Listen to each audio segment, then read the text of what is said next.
Evangelho de João, capítulo 6, versículo 68, por favor. Simão Pedro respondeu: Senhor, para quem iremos? O Senhor tem as palavras da vida eterna. Ótimo.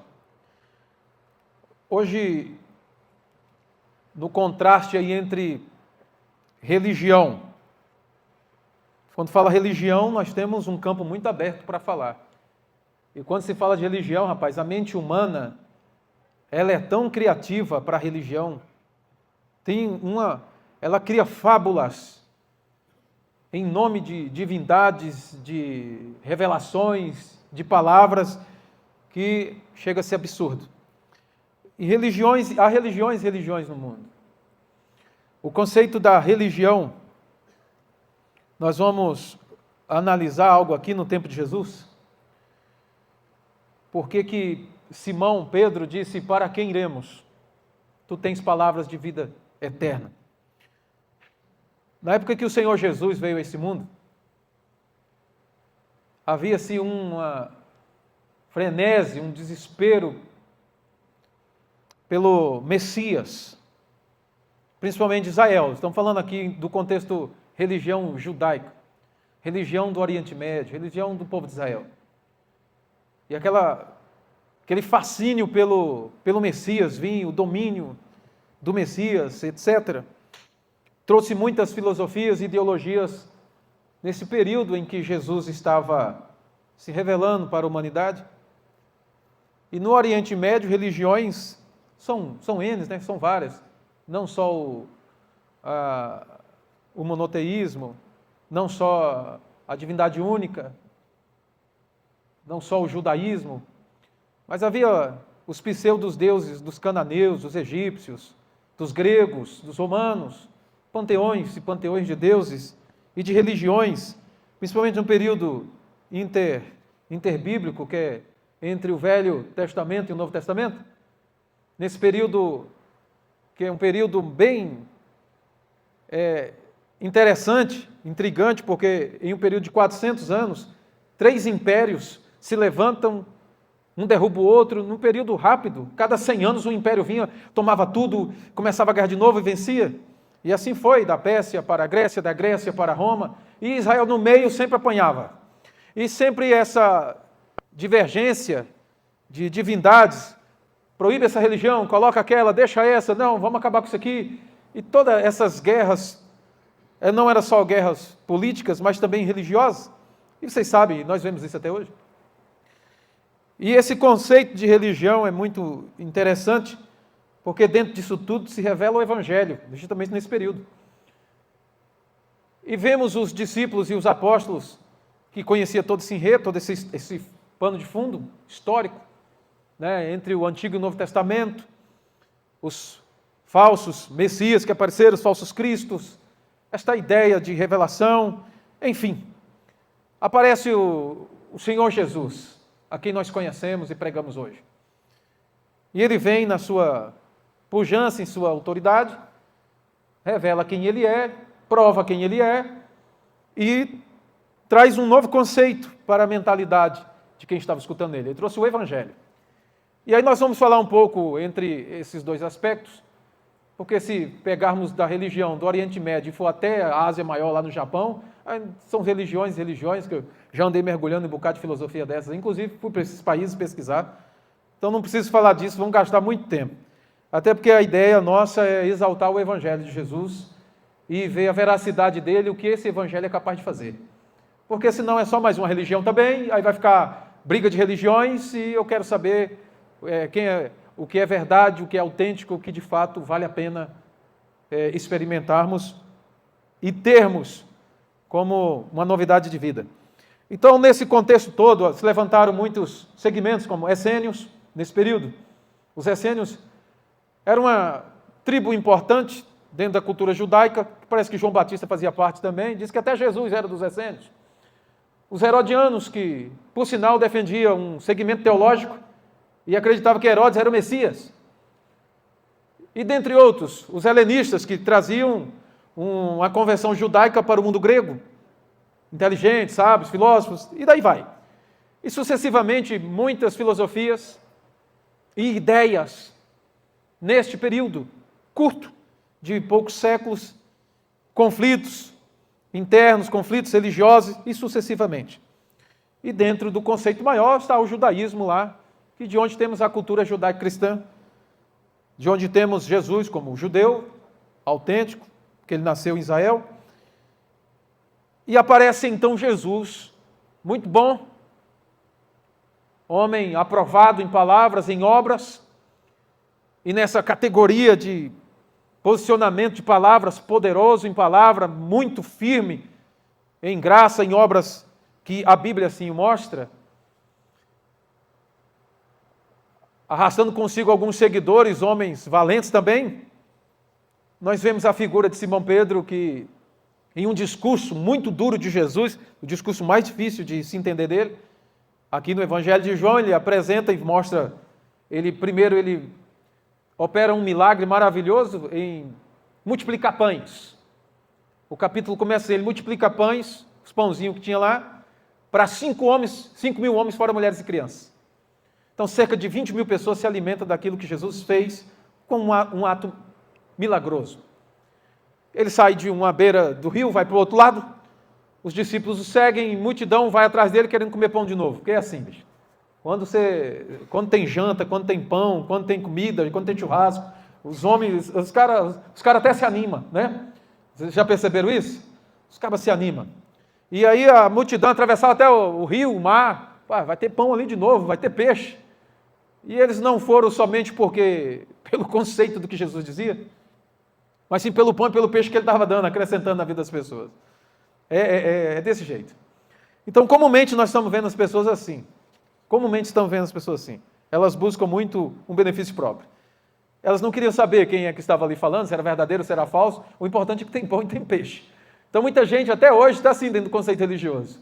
O que é que está oferecendo lá? Desde que tem alguma coisa para comer, tá bom. Né? Desde que tem uma janta no final do culto, tá legal. Desde que no final tem uma pizza, alguma coisa, é igual em Brasília, tudo termina em pizza lá no plenário. Então é complicado. Se tem alguma coisinha assim, tá bom. Porque, sabe, é um conceito errado que a gente escuta aí das pessoas, é que se uma obra está crescendo é porque ela é de Deus. Cara, isso é a coisa mais mentirosa que eu já ouvi. Porque se fosse assim, bichão, olha, cá para nós. Tem cada seita grande aí no mundo aí, né? Tem cada religião diabólica crescendo no mundo, então nem tudo é de Deus, não. Então tem algumas coisas que é de Deus, é mais espremido por sinal, porque isso é verdadeiro. Que Jesus fez assim, então quando estava tendo pão, comilança, estava bom demais. Aí Jesus falou assim, beleza, vocês comeram pão? Estão fartos? Ótimo. Agora, eu sou o pão vivo que desceu do céu. Olha o discurso dele. Se vocês não comerem da minha carne, se vocês não comerem da minha, se assustaram, e não beber do meu sangue, vocês não são dignos de mim. O discurso ficou tão duro, tão pesado, poxa, que papo é esse, meu? O cara trouxe pão e peixe para nós e agora ele ensina a gente a ser canibal. Tem que comer da carne e do sangue dele. Imagina, aqui tem 20.000 pessoas. Vamos retalhar esse homem, beber do sangue dele e comer. Que papo é esse? Que coisa mais estranha. Até entender que isso apontava lá para a ceia, deu trabalho. Então o discurso foi ficando tão duro, tão difícil de entender, que os discípulos, ele falou assim, olha, duro é esse discurso, quem pode suportá-lo? Ou quem pode entender isso? Começou a ir embora. E foram embora, e esqueceram do pão, esqueceram do peixe, esqueceram do jantar que fizeram ali após da reunião aqui no hangar. Então os caras foram embora, porque o discurso estava muito pesado. E não só pesado, filosoficamente, estava muito estranho. Poxa, que papo é esse? Nós judeus, comer da carne desse homem, beber do sangue dele, que conversa é essa? E isso ficou tão difícil de ouvir, que foi uma multidão embora, e Jesus parece que ficou um pouco meio aborrecido com isso. Parece, não, ele olhou para os 12 dele assim, e vocês vão embora também não? Então, raramente você vê Jesus com esse discurso duro, mas era quem ele era. E é quem ele é. Ele não deixou de ser.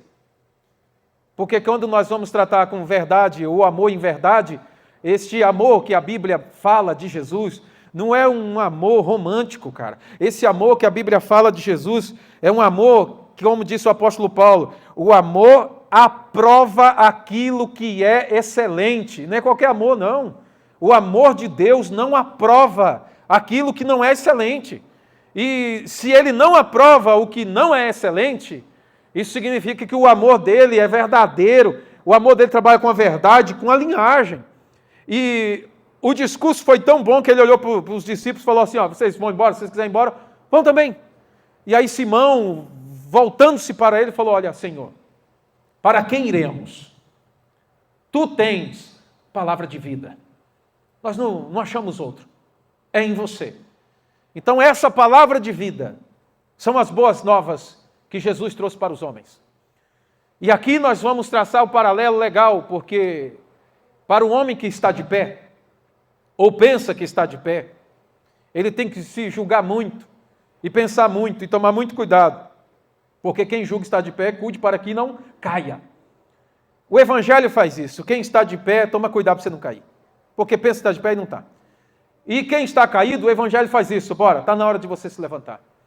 Para mim, o Evangelho de Jesus, o Cristo, que são as boas novas do reino de Deus, é um puro equilíbrio para o ser humano. E aí nós vamos ver o extremo ao outro, entre o religioso e o não religioso. E aí o Evangelho vai chegar centralizador. Por isso, dentro desse contexto, eu começo nessa introdução dizendo o seguinte, nada substitui o Evangelho. Nada. Religião nenhuma substitui o Evangelho. Filosofia humanista nenhuma substitui o Evangelho. Pensamento positivo não substitui o Evangelho. Pensamento positivo é bom? É. Eu não disse aqui que são lixo. Eu só disse que não substitui o Evangelho. Pensamento positivo, sofismas. O cara pensa e está conjecturando em cima de uma verdade, sendo que é uma mentira. Filosofia do sucesso. Para quem gosta de ler Napoleão Hill, é legal. Ok? É muito bom, cara.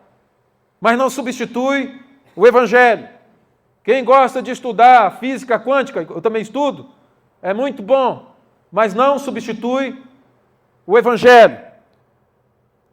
Ciências humanas, a psicanálise, a psicologia, a psiquiatria, seja lá o que for, até a teologia, tudo isso tem o seu valor, tem a sua definição, tem o seu espaço, é legal, é aceitável, mas não substitui o Evangelho. Outra coisa, eu coloquei ciências ocultas, porque tem gente que está buscando demais. A Cabalá, todo tipo de conteúdo místico, e se aprofundam nisso. Esses dias, os adolescentes, eu sou professor de teologia, gente. Os adolescentes perguntaram para minha filha na sala de aula, pergunta para o seu pai que é professor de teologia e pastor, quem é Lilith?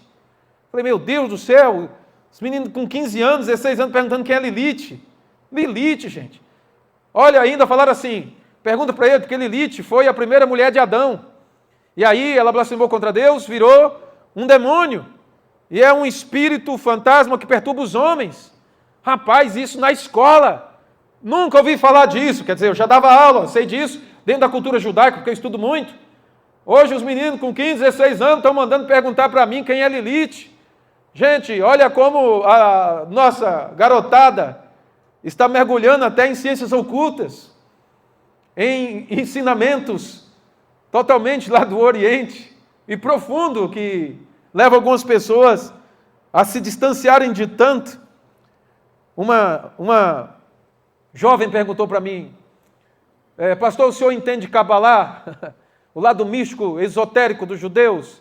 Eu já li, mas eu não entendo não, porque para entender tem que mergulhar naquilo, e eu não fui chamado para isso. Mas você é um cara que tem uma mente muito aberta. Eu falei, eu estudo, eu gosto de ler, mas eu não preciso praticar nada disso.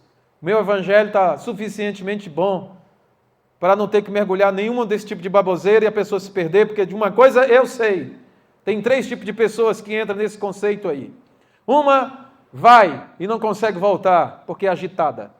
A outra vai e quando volta fica doida, porque ela não tem equilíbrio. E a outra é uma que vai em paz e sai em paz, essa é uma pessoa tranquila. Então, a maioria não tem paz, então não entra nesse caminho não, vai mergulhar em Jesus.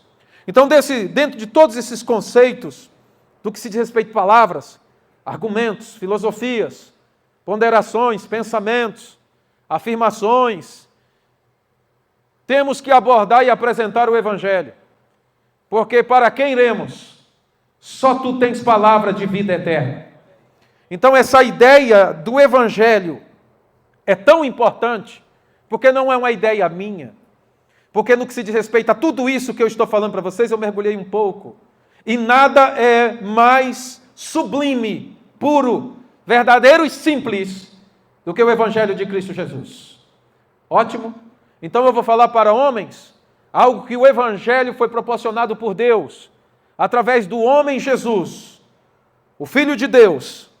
E na época de Jesus, com tanto conceito religioso, fariseus, saduceus, essênios, como eu disse, helenistas, herodianos e muitas religiões, dos impérios afora que dominaram Israel e adjacentes, o Senhor Jesus vem com uma verdade pautada em autoridade, em amor, justiça e igualdade social, algo muito poderoso do reino de Deus. E ele provou isso não só com argumentos, ele provou isso com obras práticas, com aplicação pessoal, com sinais, com prodígios e com maravilhas.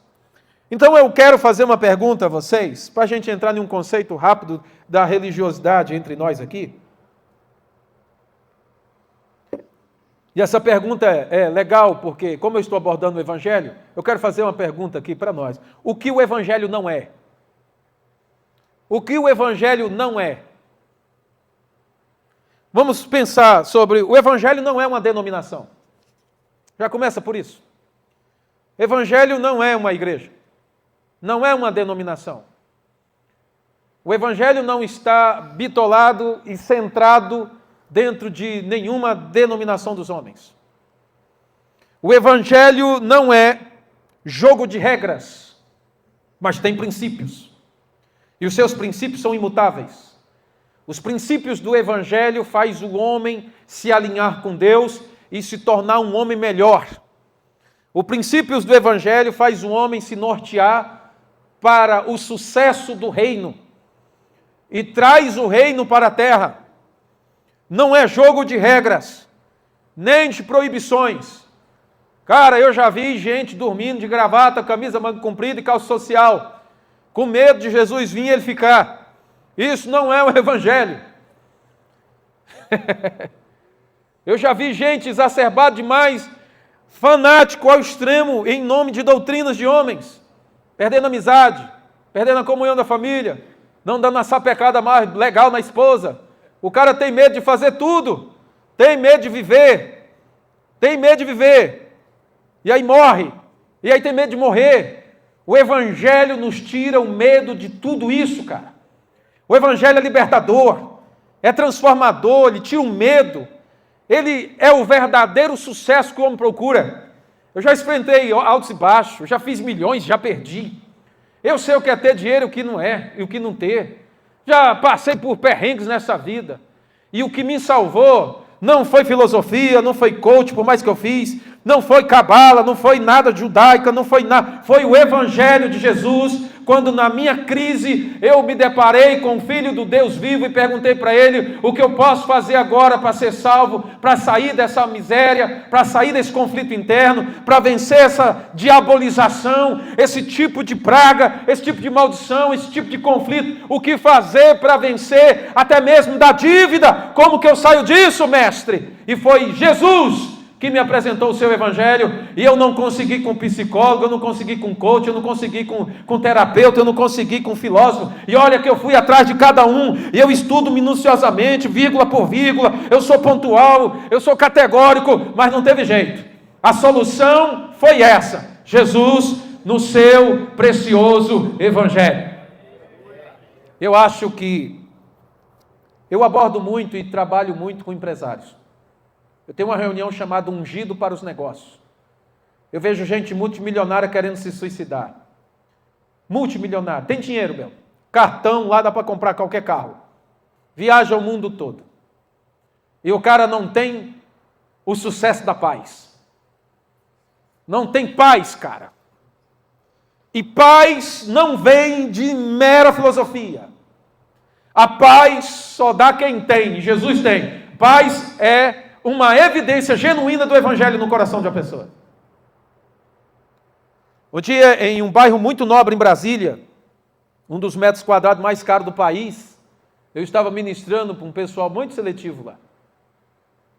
E apareceu uma família multimilionária,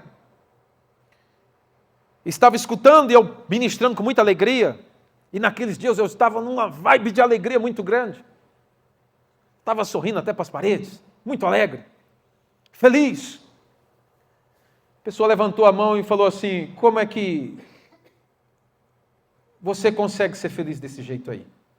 Isso é só aqui porque você está falando ou é o seu dia a dia?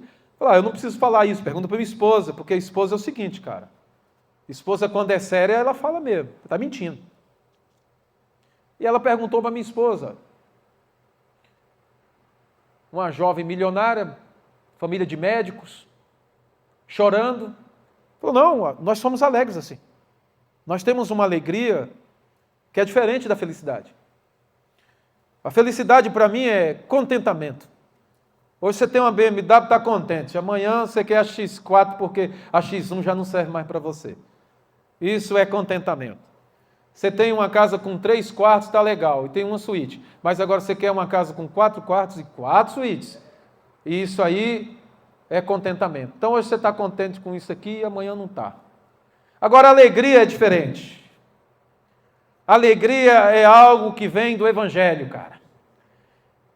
E a alegria é independente, bicho. Se o cara está a pé, se está numa moto, se está num Fusca, se está numa BMW, ele continua sorrindo porque ele não está em virtude preso a nada disso. Ao contrário, ele tem a força do Evangelho dentro dele.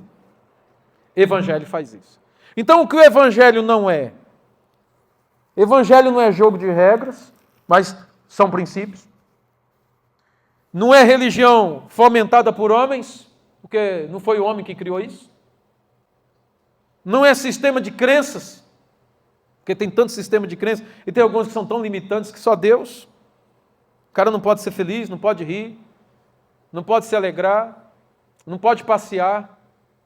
Muitos aqui, eu não sei, tem várias pessoas aqui de várias religiões, tem gente que nem de religião nenhuma é, e eu dou glória a Deus que você também não é de nenhuma, porque eu vou apresentar para você o Evangelho, que é melhor do que qualquer religião, até porque a conversa é essa. Se me desse assim, fala sobre honra, Alexandre, aí a pegada era outra, mas é religião e versus Evangelho, então não tem como fugir do assunto, a pauta é essa. Então, há alguns sistemas de crenças aí que são tão feios, cara, que eu falo: de onde esses caras leram a Bíblia? Que Bíblia é essa? De onde eles tiraram tudo isso? Senhor Jesus, que complexo, que dificuldade. Tem umas pessoas que dificultam tanto. Isso não é o Evangelho. Então eu estou dizendo para você o que o Evangelho não é, para a gente chegar no que é.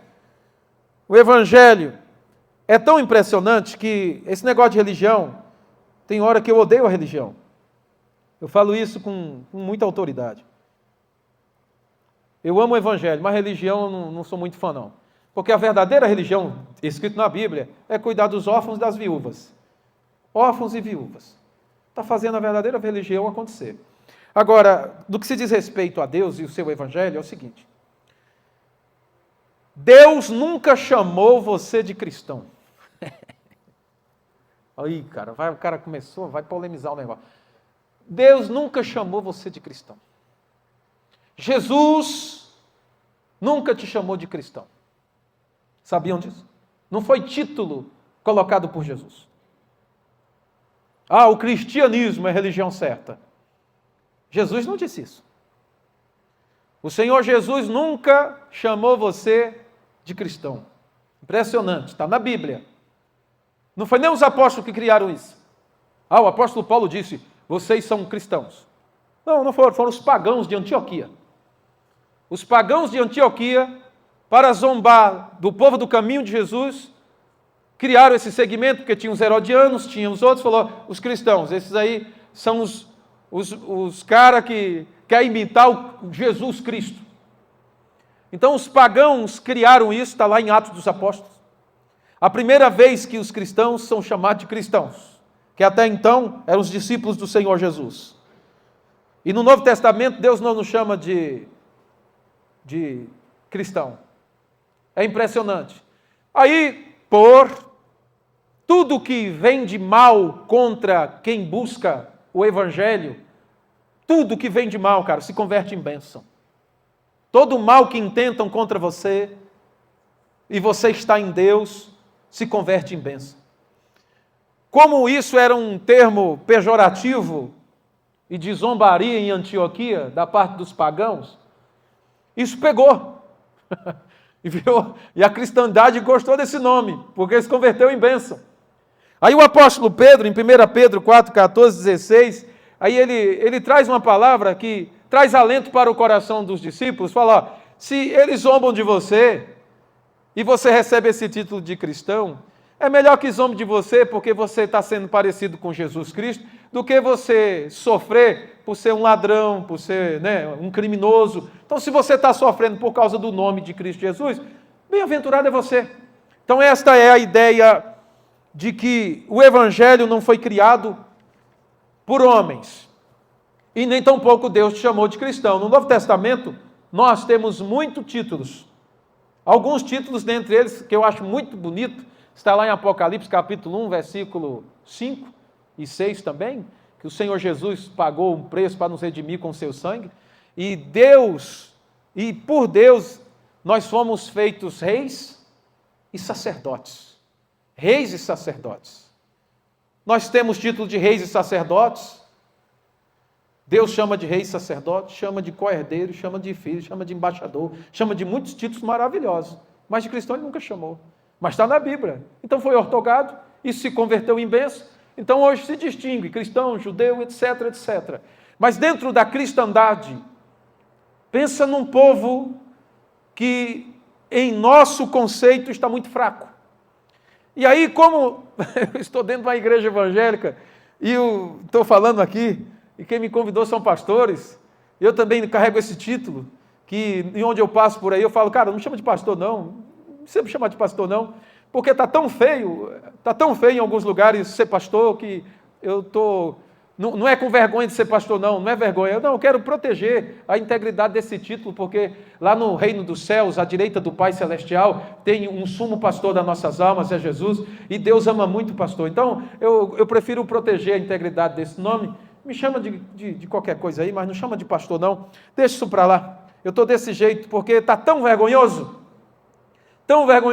título, carteirinha e etc. E o povo nessa bolha cristã, que é católica, que é gospel, pessoas inescrupulosas, estão de fato dentro de uma religião, mas não conhecem o Evangelho, elas não têm pudor, não têm decência. Cara, eu vou falar uma coisa aqui, não leve a mal não, vocês têm que falar a verdade. O povo que mais me deu trabalho até hoje foi pastores. Os caras que mais prestei dinheiro para os caras, não me pagaram, foram pastores. Eu caí em golpe de valor de uma casa, foi com pastores. Então, eu quero nem saber de pastor, cara. Eu quero o Evangelho. Eu quero o Evangelho. Quer saber? O pastor, esquece isso aí, para mim não significa nada. Não, mas o cara é o bambambam, é nada, é comedor de arroz e feijão igual eu, e se pisar na bola, o juízo e a justiça vai vir sobre a vida dele. E nós não podemos brincar com o Evangelho, porque na nossa ruína, quando clamamos é o Evangelho de Jesus, é o Senhor Jesus que nos levanta, qualquer homem, seja religioso ou seja perdido. Então, essa ideia de religiosidade, agora eu vou trazer o conceito da religiosidade para dentro do cristianismo. E no Brasil tem pelo menos 3 segmentos, os mais fortes, é o catolicismo e os evangélicos. E eu vou falar dentro do conceito evangélico que eu estou, no meio, já fui católico um dia. Igual o Raul Seixas, já fui católico, budista, protestante, tem um livro na estante, todo tem explicação. Então a ideia de nosso meio cristão gospel, evangélico, rapaz, está uma vergonha em muitos quesitos. A religiosidade, a roupagem, a linguagem, tem uns que tem até a gíria pentecostal brasileira. Não tem MPB, música popular brasileira? Tem a gíria pentecostal brasileira. É cada gíria, bicho, é cada nome, numa linguagem cristã que dá até medo. E eu estou vendo cada ideia idiota, cada gente medíocre, cada falso cristão, que aí sim entra esse conceito de religiosidade, que eu tiro, coloco para fora todas as que eu falei lá atrás, e vamos centrar só nessa aqui, o paralelo entre religiosidade evangélica e o verdadeiro evangelho de Cristo Jesus. Muitos de nós outros estamos peneirando o mosquito e engolindo camelo. Igual Jesus falou. Peneirando o mosquito e engolindo camelo. Muitos de nossos líderes espirituais, não passam de sepulcros caiados. E sem dizer que muitos crentes vivem uma barganha de jejum e oração, eu estou comumente assim, de boca aberta mesmo, falando, sabe? Para, cara, de ficar orando para pregar, para de jejuar para pregar. Se você quer ler a Bíblia e orar e quer estudar, faça isso para você viver. Perguntaram para mim, pastor, o senhor não estuda mais a Bíblia? Não estudo mais a Bíblia para pregar, não, bicho, não estudo não. Eu estudo a Bíblia para viver. E uma vez que eu aplico e vivo a palavra de Deus, aí eu acredito que Deus vai me dar autoridade para eu falar daquilo que eu estou vivendo, entendeu? Esse negócio de ficar jejuando, mas eu vou jejuar para pregar, eu acabei com isso aí. Eu jejuo para conectar mais profundamente com Deus, porque tem castas que só saem com jejum e oração. Foi Jesus que falou. Jesus falou, está certo. Então a ideia minha é andar mais perto de Jesus e ser amigo de Deus.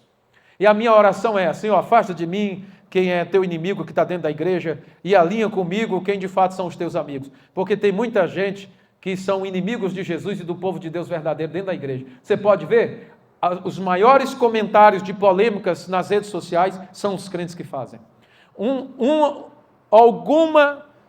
Alguma situação complexa aparece, são os crentes que mais comentam negativamente. Então nós estamos dentro de um conceito religioso que temos que sair disso de uma maneira mais rápida possível e conhecer o Evangelho. Então o Evangelho de Jesus não é igreja.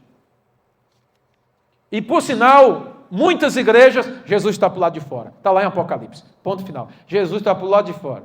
Rapaz, Jesus está tão triste com isso que ele falou assim, eis que estou à porta e bato. E tem gente que prega isso lá em Apocalipse 3, eis que estou à porta e bato, ele prega para evangelizar pessoas, sendo que Jesus não está evangelizando ali. Ele está batendo na porta da igreja dele, estou do lado de fora, cara. Você vai deixar eu entrar e cear com você? Ou você quer ficar aí do seu jeito? Você está se considerando rico? Você não... Você tem colírio, você está enxergando bem, você está com a roupa boa, mas ele falou assim, eu indico que você compra de mim colírio para você verdadeiramente enxergar, compra uma roupa boa minha que eu tenho, e ouro mesmo, eu tenho ouro verdadeiro, porque você não passa de pobre, cego e nu, cara, você é miserável. E o camarada acha que é alguma coisa dentro da religiosidade, dentro de uma Bíblia debaixo do braço, decorou 3 versículos, acha que sabe de alguma coisa, ele não está cuidando bem da esposa dele, ele maltrata a mulher, ele xinga ela, ele bate nela, tem muito pastor safado assim, e muito homem de Deus dentro da igreja, cachorro desse jeito, e ele espanca a mulher dentro de casa, e lá no local de trabalho ele é um anjo para todo mundo, e lá em casa ele é o cão, bicho, ele é o Satanás. Muitos filhos de crente não querem saber de igreja, porque não passa de mais uma religião fria e barata dentre todas aí, mas o Evangelho não é isso, o Evangelho não é. Agora tem igrejas sérias, tem igreja que promociona, prega o Evangelho promove essas igrejas, porque o Evangelho é maior do que a igreja, vocês entenderam? Então o Evangelho de Jesus não é de maneira alguma títulos humanos, e não se pode rebaixar isso, porque quando Jesus veio a esse mundo, ele não se rebaixou ao nosso nível, ao contrário, ele nos elevou ao nível dele. Amém, Jesus, obrigado. Ok, o que o Evangelho é? O que o Evangelho é? Vamos lá? Cara, o apóstolo Paulo foi muito categórico, eu vou pedir para colocar Romanos capítulo 1, versículo 16. O Evangelho é isso aqui que nós vamos ler agora. Romanos capítulo 1, versículo 16. Pois não me envergonho das boas novas, Evangelho é boas novas, a respeito de Cristo, que são o poder de Deus em ação para salvar todos os que creem, primeiro os judeus e também os gentios. O que é o Evangelho, cara? O Evangelho é a mensagem do reino dos céus, apregoada pelo Filho de Deus, o perfeito homem, e este homem trouxe as boas novas, transformadora, genuína, autêntica, ortodoxa, e nessa veemência de palavra, nós temos que nos gabar pelo Evangelho verdadeiro, não pela nossa religiosidade fraca, religiosidade frajuta, medíocre, porque o nosso país, daqui a 10 anos, vai ser quase 50% a 60% da população cristã evangélica. Se esse Evangelho, não o Evangelho de Jesus, mas que estamos ouvindo, fosse o real, o autêntico, nós veríamos presídios com menos pessoas, como teve nas Ilhas Fiji, cujo o arrependimento foi tão grande pelo genuíno evangelho que foi pregado lá. Os caras corriam para o presídio para confessar os pecados, para se entregar para a criminalidade pelo qual tinham cometido. Teve tempos que os bares, todos os bares se fecharam. Houve multidões que se converteram, buscaram Deus, converteram uma cidade, um estado, uma nação inteira. Na época do Charles Finney, nos Estados Unidos, o evangelho era pregado com tanta profusão, com tanta grandeza de Deus, que 99% dos Estados Unidos estava convertido, o teatro estava perdendo força. Imagine Hollywood, nos dias de hoje, se o Charles Finney tivesse vivo. Charles Finney, cara, pesquise sobre ele. Os pregadores do evangelho, homens notáveis, eles tinham a resposta de Deus para esta humanidade. O apóstolo Paulo não tinha vergonha do evangelho de Jesus. Este homem fazia qualquer coisa para não escandalizar o evangelho. Ok? E ele era um homem próspero. Para quem não sabe, o apóstolo Paulo era parente do rei Herodes. Era um cara rico, culto, popular. Ele era um homem empreendedor. Este homem conseguia se manter. Ele não ficava dependendo da igreja. E quando precisava da igreja, ele pedia para ajudar Jerusalém. E às vezes para se manter quando estava preso. Mas era um homem que tinha muita estrutura. Inclusive lá na Turquia tem um espaço que é da herança do apóstolo Paulo. Um espaço bonito. Um terreno inteiro, uma casa com poço e tudo. O apóstolo Paulo era um homem próspero, culto, inteligente. Fazia de tudo para o evangelho do poder de Deus ser promovido a tempo e a fora de tempo. Esse homem não se envergava, ele não se prostrava diante da corrupção, do dinheiro, ok? Diante de nenhuma trocadilho. Rapaz, o negócio é tão feio que é complicado quando você está nas redes sociais e você só vê escândalo de pastores. É vídeo de pastor, pornografia. Teve um pastor, cara, que, vou falar rasgado com vocês, que estão em meio de homens, e o pau está quebrando para o lado da religião, então não estou nem aí. O tema foi esse. Eu não vim aqui para brincar. O negócio foi tão feio que até a Playboy quis o vídeo do cara, com a jovem lá da igreja dele, cara, uma igreja em Goiânia, com 4.000 pessoas. A Playboy quis o vídeo, bicho. A que ponto está chegando os homens religiosos deste Brasil e do mundo? Eu sei que o negócio é sério, e quem está de pé, ou pensa estar de pé, cuide para que não caia. E aí nós temos que nos esconder atrás da cruz de Cristo, do Evangelho, e nos humilhar diante de Deus mesmo. Senhor, tem misericórdia de mim, porque o único que consegue ter e tem a palavra de vida eterna é o Senhor, e eu preciso estar perto de Ti, porque eu estou cansado de olhar para os homens, eu estou cansado de ver essa ideologia fraca. Oh Deus, Deus vai levantar e está levantando homens valorosos que não precisa pregar o Evangelho, mas que viva o Evangelho aonde? Dentro de casa, porque os nossos filhos são os primeiros a nos assistir. E olha para este marmanjo que está do seu lado, com todo respeito, e fala, cara, seja esse agente do reino de Deus você. Rapaz, isso é sério, Romanos 1:2. Vamos ler, por gentileza, Romanos 1:2. O qual ele havia prometido anteriormente por meio dos seus profetas nas Escrituras Sagradas. E se você pega o contexto, ele está falando do Evangelho. Eu sou o apóstolo Paulo, chamado para pregar o Evangelho. Aí ele discorre tudo sobre o Evangelho. No qual Deus havia prometido anteriormente por meio dos seus profetas nas Sagradas Escrituras. O Evangelho já foi revelado por Deus antes de Jesus vir ao mundo. E vocês sabiam que o próprio Deus pregou o Evangelho? E pregou o Evangelho para quem? Para Abraão, está lá em Gálatas. O Evangelho foi pregado, anunciado para Abraão. Por isso, quando Jesus veio ao mundo, ele disse assim, Abraão viu o meu dia e se alegrou. Abraão ouviu o Evangelho, as boas novas do reino, e se alegrou. Então, o que é Evangelho? É o poder de salvação para quem crê. Primeiro para o judeu, o religioso. Segundo, para o gentio, às vezes até o mais perdido dos homens. Revelação de Deus mediante promessa.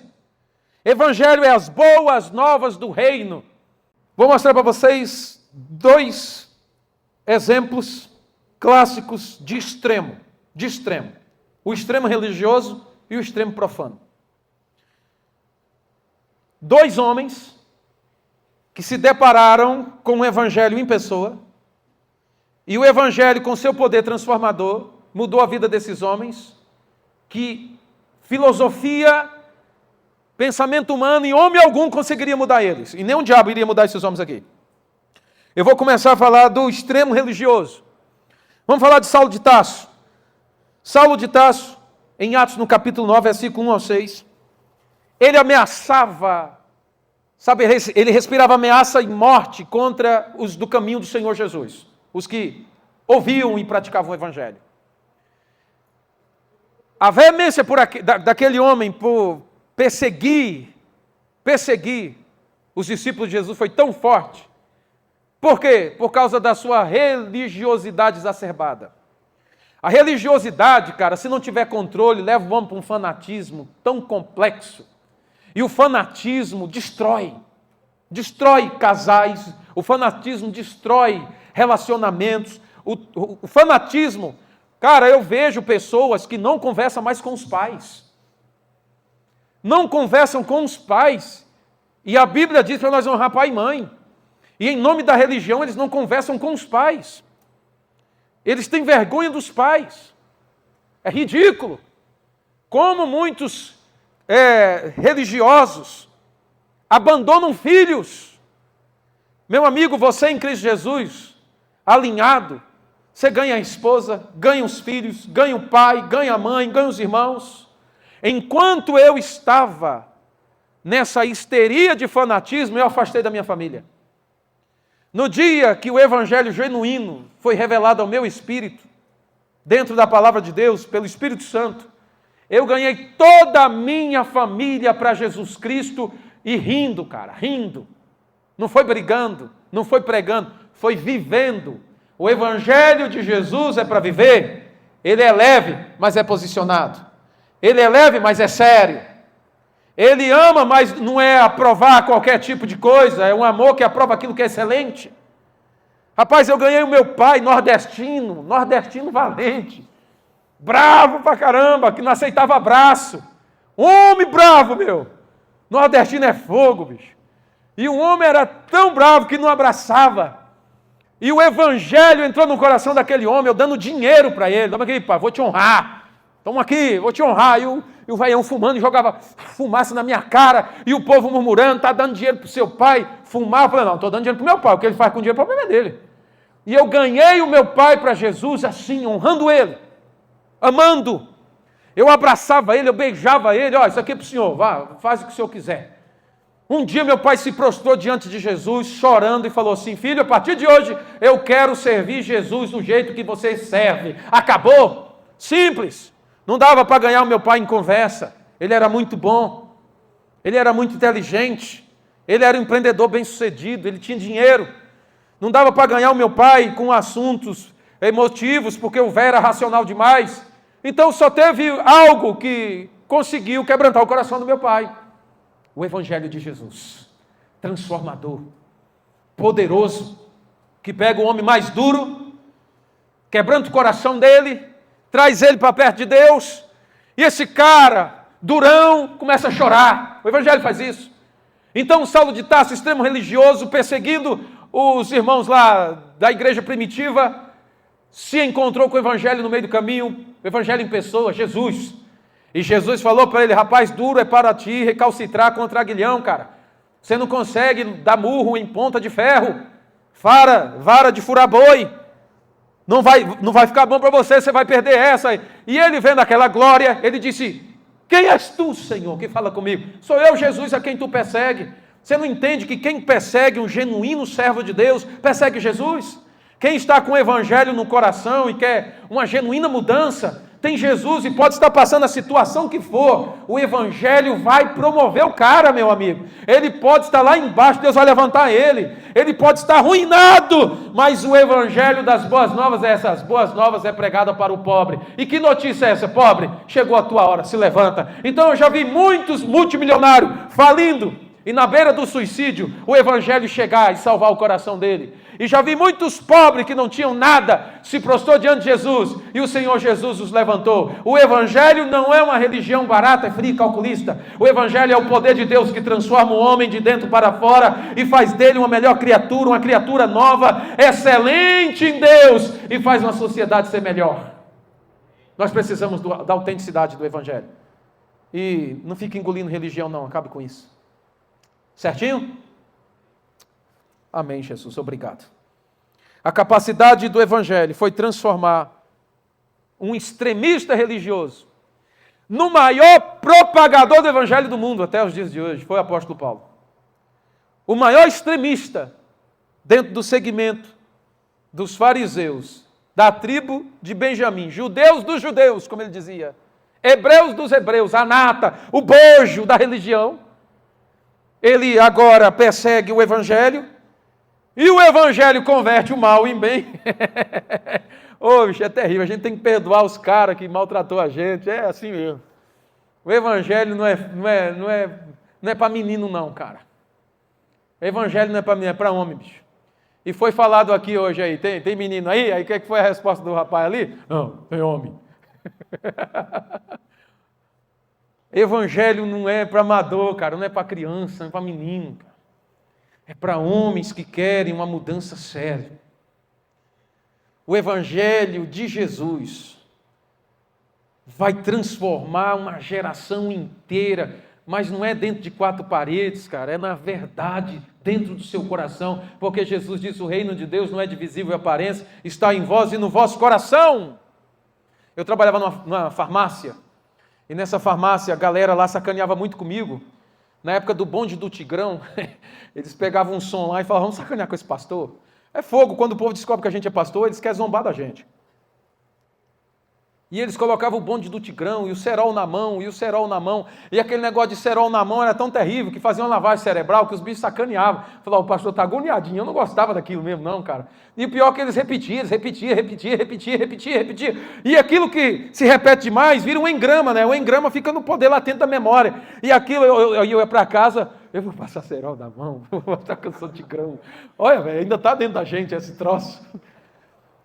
E eu falei, rapaz, aí eu me enojava, falei, Deus, tem misericórdia de mim, como é que pode? Como é que esses caras, como é que eu vou fazer? Sabe o que eu fiz? Falei, rapaz, vamos fazer o seguinte, todos eles estão zombando da minha cara. Eu vou orar e vou buscar o poder de Deus, a verdade de Deus, durante 40 dias. E por 40 dias, eu vou tirar um jejum até pelo menos às 3 horas da tarde. Meu amigo, não foi fácil ficar sem café da manhã, sem almoço, sem umas frutinhas, no período da tarde, não, é complicado, bicho.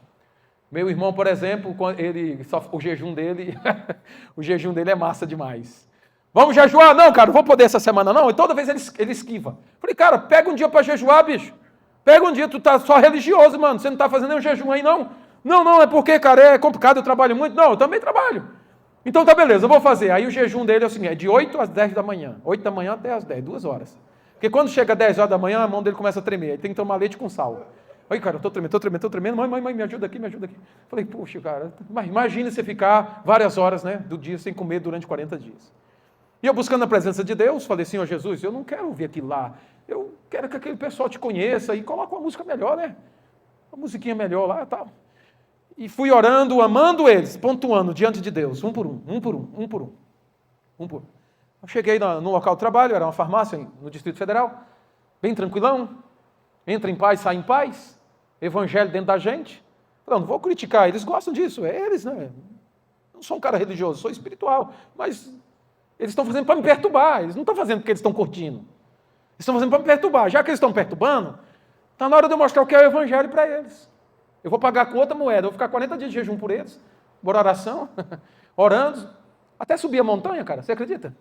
E com fome, bicho. Não é fácil, Cheguei lá um dia, 40 dias de oração, ninguém sabia de nada, quietinho. Passei pelo corredor da farmácia assim, aí a subgerente começou a chorar. Eu passei do lado dela, a presença de Deus veio, ela começou a chorar. Falei, o que foi? Você está atendendo um cliente aí? Aí, não sei, você passou por mim, deu vontade de chorar, e a cliente começou a chorar também. Falei, o negócio está ficando sério. Aí eu fui passar a linha de medicamentos, né, um remédio controlado, injeção, aí estava lá o rapaz chamado Ferreira, eu entrei lá, e não vi o que aconteceu no balcão, ele começou a chorar. Falei, rapaz, você chegou aqui, cara, viu um negócio, compulsão dentro de mim, começou a chorar, aí o gerente chegou, estava todo mundo chorando. Todo mundo chorando. E eu só olhando, todo mundo chorando. Aí o gerente chegou, ele era bravão, um jogador de futebol, João Batista o nome dele. Ele chegou, o que foi que aconteceu aí? Eu falei, Alexandre, todo mundo chorando, ia explicar, foi Alexandre. Aí o João veio para cima, um negão grandão, bicho, veio assim, todo marrentão, atlético. Ô Alexandre, o que você fez aqui com a Elisângela que a menina tá chorando, cara? Eu falei, cara, ó, vou falar uma coisa para você, o que eu fiz com ela, eu vou fazer com você também, viu, bicho? Aí ele falou, eu quero ver se você é homem. Eu falei, gente, cara. E ele levantou e falou, em o nome de Jesus, a presença de Deus que está na vida dela, vem sobre você também. Na hora que eu falei isso, ele fez assim, ó. Aí na hora que ele fez isso, o cara começou a chorar, mano. Todos eles, sem exceção, até o motoqueiro que levava remédio, todos se converteram. Alguns se tornaram pastores. Todos até hoje estão servindo Jesus. Eu digo para vocês que o Evangelho transforma e não precisa da minha violência, não. Precisa da violência do reino dos céus. Amém? O Evangelho transforma. Casamentos foram restaurados, estão tudo casados até hoje. Então, meu amigo, o que a nossa... Deixa eu falar. Senão você vai falar, o bicho está muito chato hoje. Não, deixa eu falar. O Evangelho transforma. Amém? Tenho que encerrar por causa da janta. Agora eu pego o último caso, cara. Deixa só isso ali. Último caso. Pegou um extremo religioso e fez ele se alinhar. Paz, ele pegou... Olha o que é que o Evangelho fez. Pegou o extremo religioso e fez ele cair por terra cego. Então o cara pensa que está vendo, não está vendo nada. Jesus disse, e eu vim para dar vista para o cego. Mas aquele que pensa que está enxergando não está vendo, não. Mas eu sou a luz do mundo. E quem crê em mim, vai ver. E essa ideia foi tão maravilhosa que Saulo de Tarso caiu por terra, ficou cego. E sabe qual foi a palavra de Jesus para ele? Mandou um cristão, né? Um seguidor, falou, vai lá e ore pelo Saulo de Tarso. Senhor, aquele homem lá está perseguindo, prendendo, matando gente. Não, vai lá porque aquele é um vaso escolhido para mim.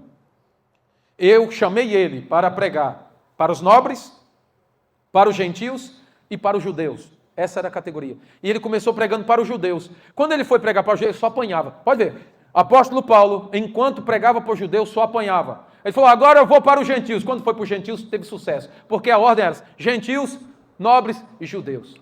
Ok? Então assim, Deus te chamou para algo, faça exatamente aquilo que Deus te chamou para fazer. Ok? Em ordem. Era gentios primeiro, não judeus. Eles foram para judeus. Só apanhava. O apóstolo Paulo só apanhava. Sim ou não? Leia a Bíblia, vocês vão ver. Isto é real. Agora, quando ele foi para os gentios, meu amigo, ele chegou em Éfeso. Ele converteu quase, dizem que multidões, quase que a metade de Éfeso converteu em 2 anos com a pregação do Evangelho através do apóstolo Paulo. Então, o que o Evangelho faz com o homem em extrema religiosidade é trazer ele para a linha do equilíbrio. Venha para cá, eu quero você aqui. O Evangelho não é um homem exaltado, o Evangelho é Jesus exaltado. Amém? O Evangelho é o homem submetido a Jesus glorificado. Aí o homem que honra Jesus glorificado, cara, ele vai ser um bom marido, ele vai ser um bom pai, ele vai ser um bom filho, ele vai ser um bom irmão, ele vai fazer o dever de casa, vai dar certo. A sociedade vai mudar e esse Brasil tem que melhorar. Vocês concordam comigo? O homem mais sábio que passou aqui, que nós sabemos dele, foi Salomão, de 2ª Bíblia, e rico. Rico. Muitos aqui vieram do local de serviço, aqui, graças a Deus, alguns são ricos, outros estão enriquecendo, glória a Deus por isso aí. Outros estão numa luta que só Jesus. E aí dentro da religiosidade o negócio é tão sério que não pode falar nem de riqueza também, né? Tem uns caras que é tão franciscano que odeia a riqueza. E pega uns versículos da Bíblia e distorce. Cara, ó, por favor, se você não quer, deixa o camarada ali quer. Ele quer prosperar na vida, deixa ele.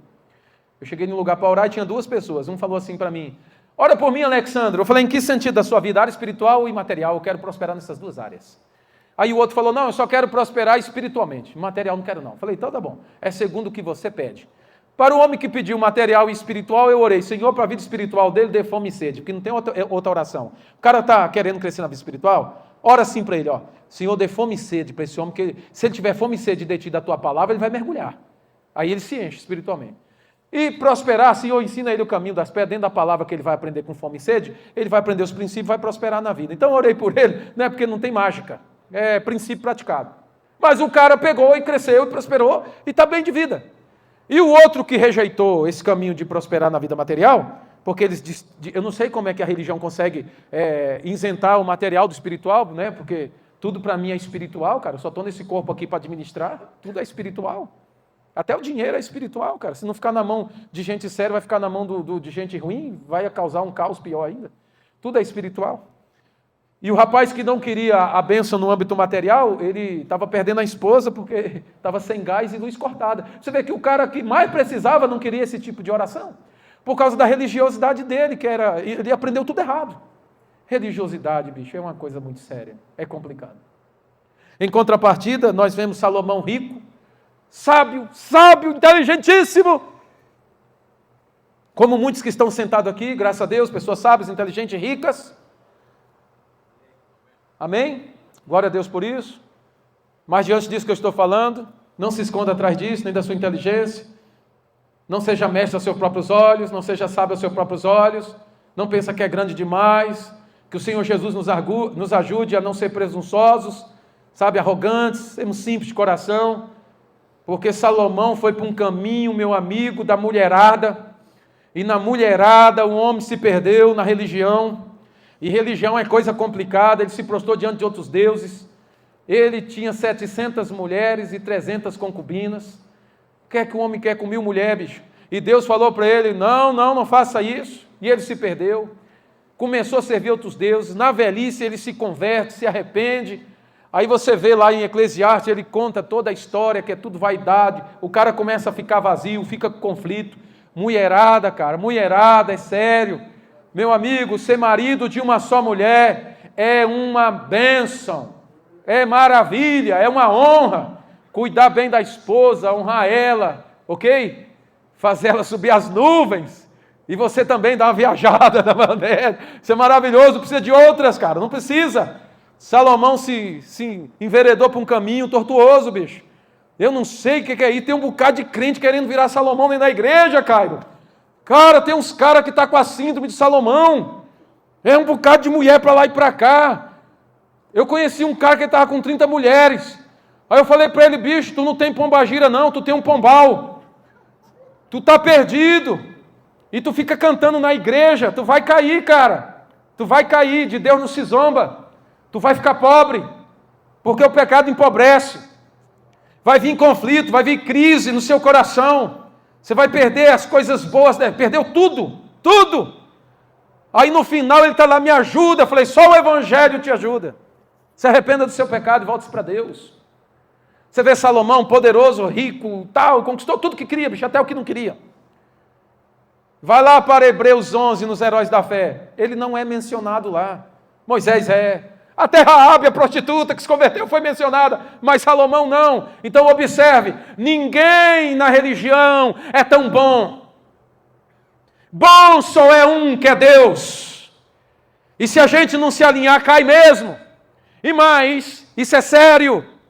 Salomão disse na sua sabedoria, já afinal, ele falou, olha, de 1000 mulheres, eu não achei uma. E de 1000 homens eu só achei um que eu respeite. E ele não está falando de si próprio. Provavelmente, isso é uma parábola, uma hipérbole, como seja, um hebraísmo. Mas ele estava apontando para o Messias. O único homem perfeito é o Senhor do Evangelho que veio aqui. E ele é modelo de homem para nós. É Jesus, cara. Fechou? É Jesus. Encerro por aqui dizendo isso. Que a projeção do Evangelho é fazer com que a gente herde esse mundo. Ih, pastor, eu estou doido para ir para o céu, cara. Pois é. E Jesus está doido para dominar esse mundo com você. Evangelho não é a nossa religião. Ai, Jesus vai voltar logo, eu quero que ele volte hoje. E que esses desgraçados ímpios morram. Rapaz, não é evangelho não, o bicho não conheceu o evangelho. Ele não sabe que espírito ele está. Segundo as Escrituras, Deus prometeu e pregou o evangelho para Abraão e prometeu para Abraão um mundo e para a sua descendência que é Cristo. E se entra Cristo como herdeiro, que está em Romanos, poderia lá jogar esse versículo aí. Você ir para casa e falar, esse cara aí falou tanta coisa, mas vou pensar no que ele falou. Pensa mesmo. Romanos 4,13. Encerro aqui. Olha o que é que o evangelho quer fazer com você. Porquanto não foi pela lei que Abraão ou a sua descendência recebeu a promessa de que ele havia de ser herdeiro do mundo. Ao contrário, foi pela justiça da fé. Tudo tem a ver com o evangelho. Deus pregou o evangelho para Abraão e prometeu para ele que ele, a descendência dele, iria herdar o mundo. Aí Paulo explica isso em Gálatas, que a descendência ali não está falando de descendências no plural como se fosse muitos. A descendência que é Cristo. Se entra Cristo, Jesus, entra você. O evangelho te puxou para ser herdeiro da promessa que Deus fez para Abraão e da sua descendência que é Cristo. Se Cristo entra, você entra. Porque em Cristo você é corpo. E se é corpo de Cristo, você faz parte da promessa. Então temos que andar em santidade, amor, justiça, perseverança, ajudar os nossos amigos em todos os quesitos, em todos os setores, em todas as ciências. Porque Jesus está acima de tudo e de todos, e a Ele toda a honra e toda a glória. Amém.